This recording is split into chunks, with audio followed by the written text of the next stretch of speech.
جنگ جیتنے والے حضرت سعد بن ابی وقاص رضی اللہ تعالیٰ عنہ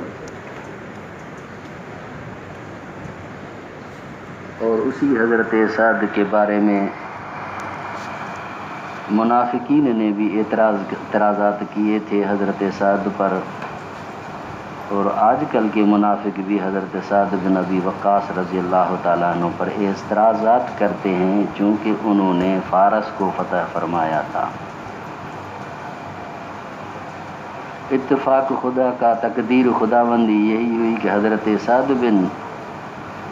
ابی وقاص یا سعد بن خولہ جس کو کہتے ہیں، حضرت سعد بن خولہ پھر بعد میں مکہ پاک کا طواف فرما رہے تھے۔ اسی طواف کے دوران حج فرما رہے تھے، حج کرنے کے لیے بعد میں تشریف لائے تھے۔ اسی حج کے دوران منا کی طرف جا رہے تھے یا عرفات کی طرف جا رہے تھے تو راستے میں اونٹنی سے گر گئے۔ اونٹنے سے گرنے کی وجہ سے حضرت سعد بن ابی وقاص رضی اللہ تعالیٰ عنہ کا انتقال جو ہوا وہ مکے میں ہی ہوا، بعد میں ہوا۔ حجۃ الوداع کے موقع پر صحیح سالم اللہ نے ان کو زندگی بخشی، فارس کو بھی فتح فرمایا۔ اس کے بعد حضرت سعد جو ہے وہ مکہ پاک میں تشریف لائے، حج کے لیے اونٹنی پر سوار تھے۔ اسی احکامات حج کے ادا کرتے ہوئے حضرت سعد بن ابی وقاص اپنی اونٹنی سے گر گئے، جس گرنے کی وجہ سے وہ اللہ کو پیارے ہو گئے۔ یہ ہے رسا حضور صلی اللہ علیہ وسلم ترس فرمایا کہ سعد کا بالآخر انتقال مکے میں ہی ہوگا۔ وہی ہوا کہ حضرت سعد مکے میں فوت ہوئے۔ یہ حضرت سعد حضرت عمر فاروق رضی اللہ تعالی عنہ کے ماموں ہیں۔ اس پر اعتراض کیا گیا تھا ان فارس والوں نے کہ نماز صحیح نہیں پڑھاتے، سعد نماز صحیح نہ پڑھائے۔ تو مطلب یہ ہے کہ اعتراض کرنے والے اعتراض کرتے رہتے ہیں۔ جب حضرت سعد پر اعتراض ہو سکتا ہے تو تم کون ہوتے ہو کہ تمہارے اوپر کوئی اعتراض نہ کرے؟ جمیل ہے، ہاں، تم پر بھی اعتراض ہو سکتا ہے، اس لیے صبر و تحمل سے برداشت کرو۔ تو اسی وجہ سے حضور صلی اللہ علیہ وسلم نے ترس فرمایا، رسا لہ رسول اللہ صلی اللہ علیہ وسلم ان توفی بمکہ، تک کہ حضرت سعد بالآخر حضرت مکے میں ہی ان کا وصال ہوا، مکے میں ہی وہ فوت ہوئے۔ فرمایا بھی قال حدثني ابراہیم بن منذر، حضور صلی اللہ علیہ وسلم کا جو حجۃ الوداع کا خطبہ ہے یہ انسانیت کا چارٹر ہے۔ یہ جو اقوام متحدہ نے حقوق انسانی کا جو چارٹر ظاہر کیا ہے یہ تو 45 میں آیا، اور یہ جو آیا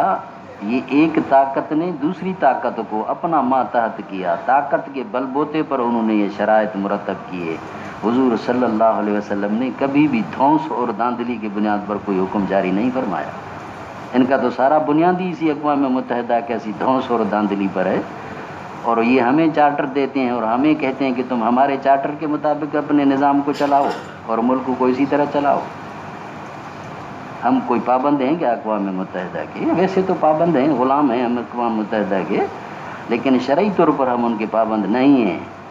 ہم آزاد ہیں تو ہم آزادی کے مطابق اپنے اللہ کے رسول کے حکموں کے مطابق ہم جو ہے وہ اپنا نظام زندگی طے کریں گے، ان کے کہنے سے ہم تھوڑی کریں گے۔ عورتوں کو آزادی دو، فلاں کرو فلاں کرو۔ اب جو یہ بل آیا ہے یہ بھی اسی کا ہے، اسے اقوام متحدہ کے دباؤ کے تحت پاس کیا گیا ہے، منظور کیا گیا ہے۔ تو حضور صلی اللہ علیہ وسلم نے جو چارٹر دیا تھا، جو آپ صلی اللہ علیہ وسلم نے انسانی حقوق، انسان کے مال کا تحفظ، انسان کے جان کا تحفظ، اور یہاں تک کہ کسی کا کسی کے اوپر کوئی حق ہے تو اسی حق کے بارے میں، یہاں تک کہ اس زمانے کے معاشرے کی سب سے بڑی ناسور جو تھی وہ سود تھی، اسی سود کو آپ صلی اللہ علیہ وسلم نے کینسل فرمایا اور اسی کو آپ نے ختم فرمایا۔ یہ اعلان فرمایا کہ سب سے پہلے میں حضرت عباس کے سود کو میں ساقط کرتا ہوں، اصل سرمایہ جو ہے وہ واپس کیا جائے، سود کو واپس کرنا کسی کے اوپر ضروری نہیں ہے۔ سب سے پہلے حضور صلی اللہ علیہ وسلم نے یہ اعلان فرمایا۔ اور حضرت ربیعہ بن حارث جو حضور صلی اللہ علیہ وسلم کے خاندان سے تعلق رکھنے والے تھے، بنو مطلب سے ان کا تعلق تھا، بنو حذیل کے ہاتھوں وہ بچپن میں ان کو قتل کیا گیا تھا، ان کا بدلہ بنو حذیل پر رہتا تھا۔ حضور نے فرمایا میں جاہلیت کے سارے ان بدلوں کو میں معاف کرتا ہوں، آئندہ کے واسطے تم بھی سب کچھ اپنے آپ کو چھوڑ چھاڑ دو، تم آپس میں بھائی بھائی بن کر رہو۔ یہ فرمایا لوگوں کی عزت بھی ایسی ہے، لوگوں کا مال بھی ایسا ہے، ہر لحاظ سے ان کی مال کی عزت کی جائے، حفاظت کی جائے گی، ان کا بھی ایسا ہی احترام ہے جیسے کہ مکہ پاک کا احترام ہے، ان کا ایسا ہی احترام ہے جیسے مہینے کا احترام ہے۔ یہ سب کچھ اسی کے بارے میں حضور صلی اللہ علیہ وسلم نے اس وقت اعلان فرمایا، اور حضور صلی اللہ علیہ وسلم نے انسانیت کے واسطے، سب کے واسطے حضور صلی اللہ علیہ وسلم نے یہ ہدایت عطا فرمائی، ہدایات جو ہے وہ اعلان فرمایا۔ فرما به قال حدثنا ابراهيم بن منذر قال حدثنا ابو زمرة قال حدثنا موسى بن عقبة عن نافع عن ابن عمر اخبرهم ان رسول الله صلی اللہ علیہ وسلم حلق رأسه في حجۃ الوداع، حضور نے اپنے سر مبارک کا حلق فرمایا حجۃ الوداع کے موقع پر۔ به قال حدثنا عبید اللہ بن سعید قال حدثنا محمد بن بکر قال حدثنا ابن جریج اخبرنی موسى بن عقبة عن نافع اخبره ابن عمر ان النبی صلی اللہ علیہ وسلم حلق فی حجۃ الوداع واناس من اصحابہ وکسر بعضهم،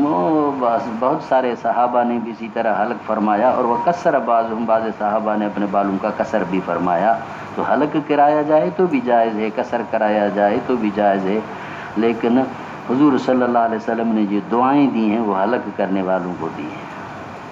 اللہم اغفر المحلقین محلقین محلقین والمقصرین، ایک دفعہ حضور صلی اللہ علیہ وسلم نے فرمایا والمقصرین۔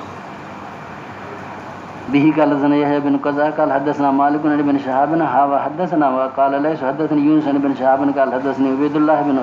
عبد الله ان عبد الله بن عباس اخبره انه اقبل یسیر علی حمار، نے حضرت عبداللہ بن عباس رضی اللہ تعالیٰ عنہ آئے سوار ہوتے ہوئے چلتے ہوئے گدھے پر، ورسول اللہ صلی اللہ علیہ وسلم قائم بمنا، حضور صلی اللہ علیہ وسلم منا کے مقام پر قائم تھے حجۃ الوداع کے موقع پر، نماز پڑھا رہے تھے لوگوں کو۔ فسار الحمار بین یدیہ، گدھا میرا حضور صلی اللہ علیہ وسلم کے آگے سے گزرا، وہ صف کے کچھ حصے سے بھی، ثم نزل عنہ فصف مع الناس، حضرت عبداللہ بن عباس اپنے سواری سے اترے اور اسی صف کے ساتھ لوگوں کے کھڑے ہو گئے۔ کسی نے بھی حضرت عبداللہ بن عباس رضی اللہ تعالیٰ عنہ کے اسی عمل پر نکیر نہیں فرمائی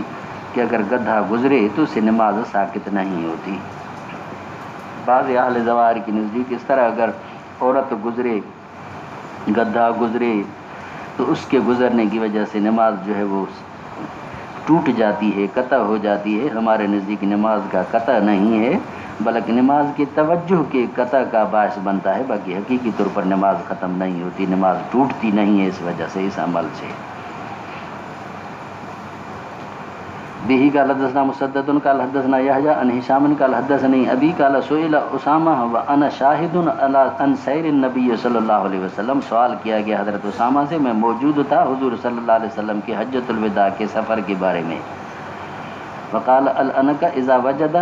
فهوتن، فرمایا الانک، حضور صلی اللہ علیہ وسلم درمیانی چال سیر چل رہے تھے، حجۃ الوداع کی جو آپ نے سیر فرمائی وہ درمیانی تھی، انک۔ فیضا وجد فجوتن، جب کوئی ایسی کھلی جگہ پاتے تھے، یعنی کوئی بھی اونچائی نیچائی نہیں ہوتی تھی، راستہ صاف ہوتا تھا، فجوہ، تو پھر اس صورت میں آپ صلی اللہ علیہ وسلم نس، اپنی سواری مبارک کو تیز چلاتے تھے۔ ویسے عام حالات میں حضور صلی اللہ علیہ وسلم کی سواری مبارک کی جو چال تھی وہ درمیانی تھی، اور جب صاف راستہ آ جاتا تھا، کشادگی ہوتی تھی، تو پھر وہاں حضور صلی اللہ علیہ وسلم اپنی سواری مبارک کو تیز چلایا کرتے تھے، تیز چلا رہے تھے۔ به قال حدثنا عبد الله بن مسلم عن مالك عن يحيى بن سعيد عن عدي بن ثابت عن عبد الله بن يزيد